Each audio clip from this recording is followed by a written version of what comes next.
হিসাব করব। দেখো তাহলে দুটার মধ্যে কি কমন, সবগুলোর মধ্যে 12 কমন যাবে যদি এরকম থাকে আর কি।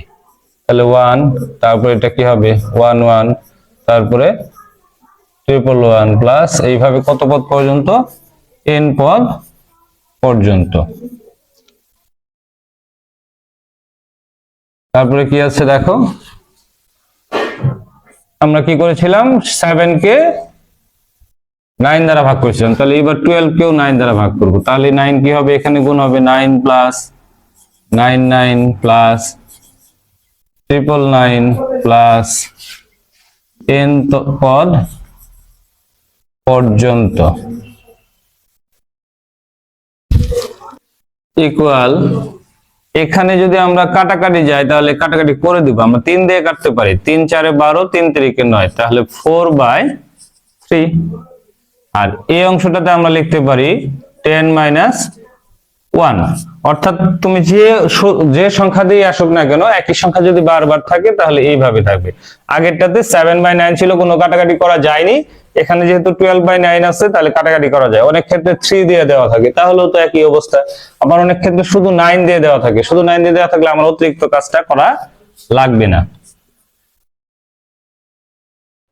100 - 1 প্লাস 999 কে আমরা কি লিখবো 1000 বা 1000 - 1 প্লাস এইভাবে কি যাবে n পদ পর্যন্ত যাবে।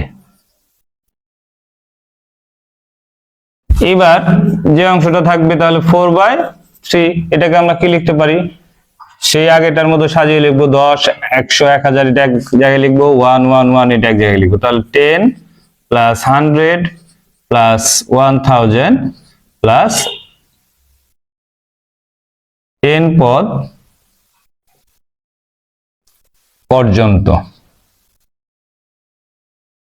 বাকি অংশ কি হবে, মাইনাস কমন নিব, 1 প্লাস 1 প্লাস 1 প্লাস n পদ পর্যন্ত। এই পুরোটার সঙ্গে 4/3 গুণ আকারে থাকবে, তাহলে 4/3। এখানে আমি এর আগের অঙ্কটাতে সূত্র দেখিয়েছিলাম, তাহলে আমি এখন আর সূত্র দেখাবো না, তোমরা দেখো এটা কি হবে। প্রথম পদ হচ্ছে 10 × 10 to the power n - 1/10 - 1 minus n, n সংখ্যক পদ 1 যোগ করলে n হয়, তাহলে এটা গুণ করে দেব 4 × 10 = 40, আর এটা হয় 9 3 9 27, 10 to the power n - 1 minus 4n/10